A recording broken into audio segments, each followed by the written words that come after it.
वसई पश्चिमेकडील रेल्वे स्थानकाजवळ भर दुपारी 2 व्यक्तींमध्ये झालेल्या तुंबळ हाणामारीमुळे परिसरात एकच खळबळ उडाली आहे। या हाणामारीचा व्हिडिओ सध्या सोशल मीडियावर मोठ्या प्रमाणात व्हायरल होत असून नागरिकांमध्ये भीतीचे वातावरण निर्माण झाले आहे। हाणामारी करणाऱ्या दोघांची नावे इंद्रेश आणि राजेश तिवारी अशी असून राजेश तिवारी हा रिक्षाचालक असल्याची माहिती समोर आली आहे।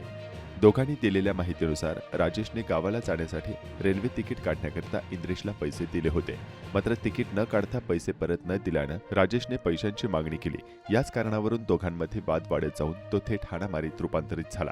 ही घटना अत्यंत वर्दळीच्या रस्त्यावर घडल्यानं ये-जा करणाऱ्या नागरिकांमध्ये घबराट पसरली होती। राजेश तिवारी काढायला पैसे देतो मी, मारला ना पैसे नाही देतो, मारामारी यो मारला तर नाही बघत। आता तुम्ही काढता। माझं नाव इंद्रेश आहे। त्या रोडवरून मी येत होता, ठीक आहे। याला मला पकडला, मला बोललो की माझा पैसे दे। मी बोला ठीक आहे, थांब पैसे देतो। तो बोलला माझ्यावर हात होता, बघ मला लागलेला आहे, जे असेल ते आता बोल, त्याला थांबायला, त्याला भरून देतो मी।